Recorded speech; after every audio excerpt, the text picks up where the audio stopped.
Agora, no Campo Aberto, coluna Seguros Agrícolas, por Tiago Branzan. Pois é, estamos ao vivo, todo mundo aqui. Sempre, todo né? mundo. Sempre. Apesar de ser gravado, às vezes a gente fica ao vivo, né?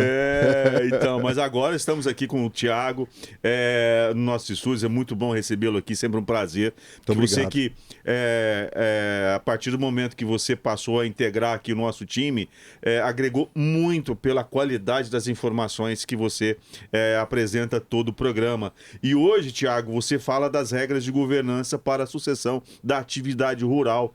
Vamos explicar para o nosso ouvinte a importância de fazer isso da forma correta. Isso mesmo. Bom, primeiramente, quero agradecer mais uma vez a oportunidade, né? Agradecer aos senhores ouvintes pela audiência, pelos elogios. Fico muito honrado de poder fazer parte dessa equipe, dessa casa que eu tanto prezo desde muito tempo, mesmo antes de entrar aqui, né? De ter essas oportunidades, tanto na terça-feira como agora. Fiquei ali ouvindo o programa ali de fora da coluna do Moisés. Parece que né? isso mexeu um pouco com você. Você tem Sim, alguma coisa com aviação também? Ou não? Eu fiquei até com nó na garganta Que ali, legal, né, cara. ouvindo as histórias, porque eu sou louco por criança, né? E a aviação me acompanha, acho que desde que eu ando, né? Meu pai sempre gostou e na cidade onde a gente morava, lá em Monte Aprazível, tinha um grupinho de aeromodelista que era no campo de aviação. A gente chamava de campo de aviação, um pequeno aeroporto que tinha lá. Meu pai sempre me levou para ver e lá, logo dos 7 anos que eu lembro, já comecei a falar que eu queria ser piloto e foi a primeira noção de vida profissional que eu tive. E segui isso, infelizmente, por ocasiões do destino, não consegui transformar isso numa profissão, mas a paixão é muito grande, né? Um amor é muito grande, né? O ano que vem eu completo 30 anos de aeromodelismo, né? Comecei bem jovem no esporte, no hobby, né? Um hobby fantástico para crianças e adolescentes, faz muita diferença, né? Participar de um ambiente desse, né? Sempre as pessoas que estão lá são pessoas muito boas, com uma vida fantástica, né? Uma experiência de vida, melhor dizendo, fantástica, né? E sempre compartilha. E quando envolve criança, então a gente fica emocionado mesmo, né? Isso emociona a gente. Parabéns, Moisés, se você estiver ouvindo, está aqui um futuro apoiador aí do seu trabalho.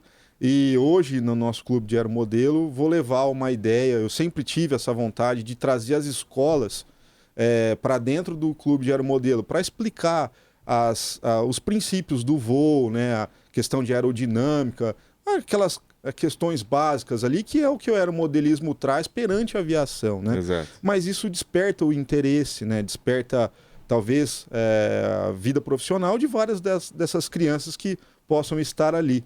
Vamos ver se a gente tem alguma adesão lá. Com certeza vocês terão, sim. Agora, já que a gente está falando de criança, e para garantir até um futuro tranquilo, para que você atinja essa tranquilidade, alcance essa tranquilidade, a gente não tem como não citar sucessão, né? As regras para uma sucessão, e na atividade rural isso é muito importante, como em qualquer atividade, mas na atividade rural parece que ela tem um peso diferenciado, né? Por isso, vamos falar como garantir isso, fazer toda essa transição. Isso, exato. A gente sabe que o meio rural ele é cheio de tradições, né? E essas tradições, elas são mais enraigadas dentro da família, na questão da administração do negócio em si, né? Às vezes a gente se depara com famílias que dizem, não, meus filhos já estão na atividade. Só que quando a gente para fazer o planejamento patrimonial sucessório delas, a gente vê que sim, os filhos estão ali trabalhando e tal, só que a decisão ainda é concentrada no patriarca. Uhum. E isso cria um viés de subordinação. E a sucessão, ela não é isso, né? A sucessão, ela não tem a subordinação como um lastro, né? Como um caminho, né? E pelo contrário, é a transferência de poderes, ao mesmo que gradativa, ela precisa existir. Então a gente vê aqueles filhos ali que trabalham, mas no final do dia quem decide é o pai, né? Quem decide é a mãe. isso tira, às vezes, o interesse. E o que a gente faz, então?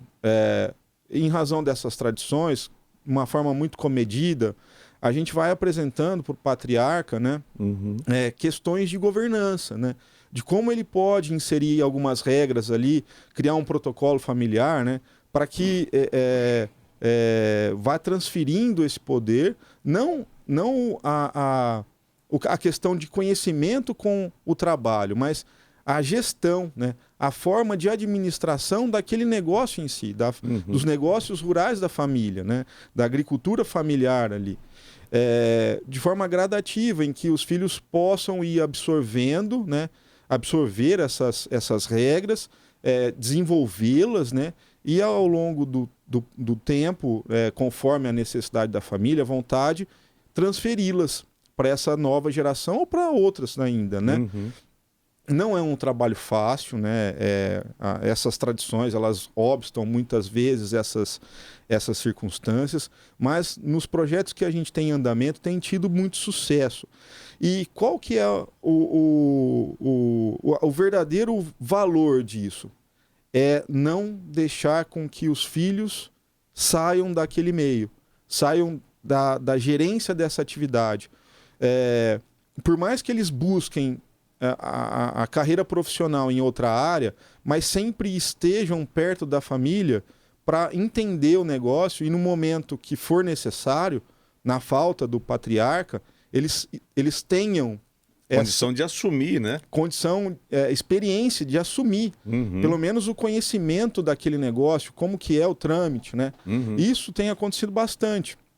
A gente tem voltado o interesse desses herdeiros que de uma certa forma desagregam a atividade rural e acabam, o nosso objetivo é trazê-los de volta na parte gerencial, na parte de conhecimento, né? E assim, tem um benefício muito grande, porque a própria família se fortalece. Às vezes a gente se depara com laços já bem fracos, bem enfraquecidos, né?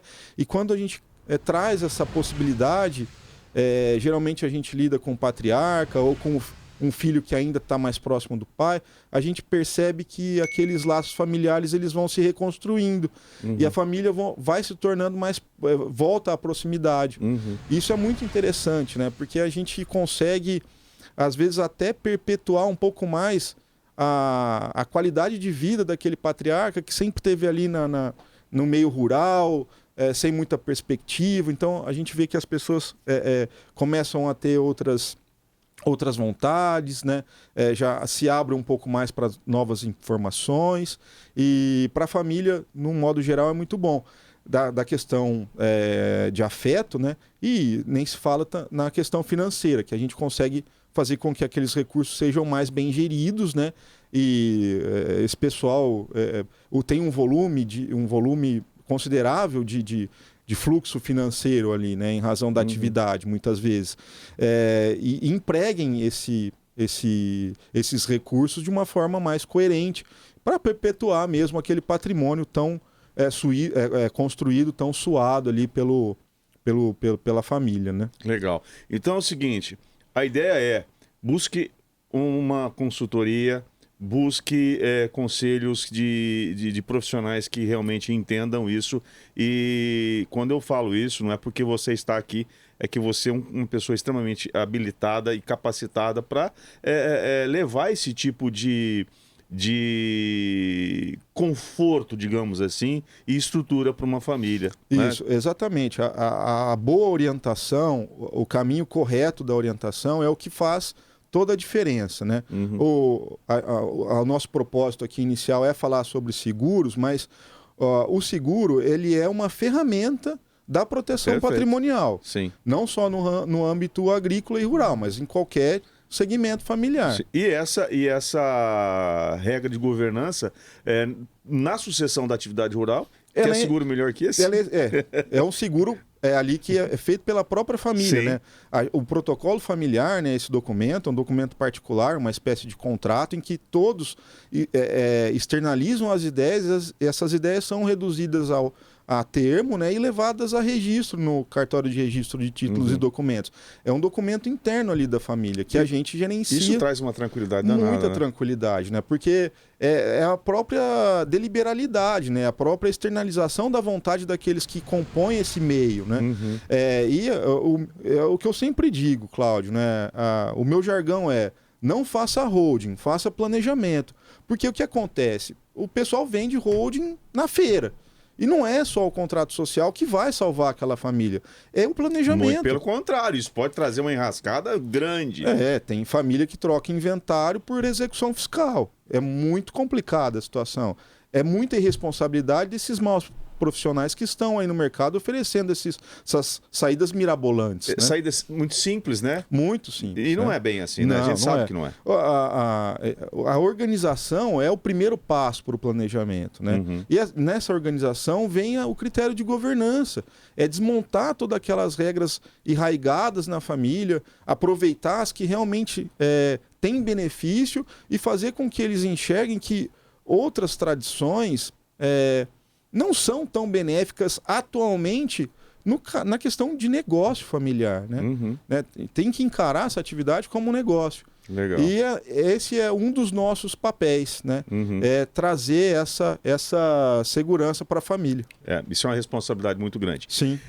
Tiago, eu queria deixar aqui o meu agradecimento, e você que nos acompanha, isso é muito sério, tá? Isso é muito sério. Então, aproveite esses conselhos, busque uma orientação profissional. Eu vou deixar aqui o Instagram, os contatos do Tiago. Isso não é propaganda, gente, isso não é propaganda, isso é prestação de serviços. Nós temos uma responsabilidade muito grande, assim como nós temos responsabilidade com as crianças, né? Agora há pouco, naquela entrevista que nós tivemos, como o próprio Tiago já disse aqui, nós temos também a responsabilidade de levar a informação e a prestação de serviços muito a sério. E é isso que a gente faz aqui.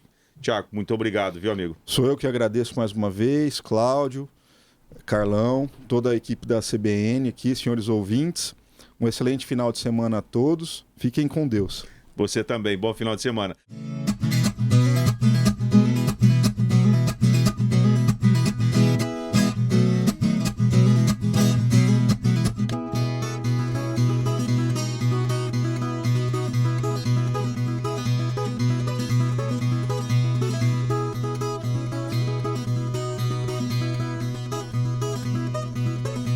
Coluna Seguros Agrícolas, por Tiago Branzan.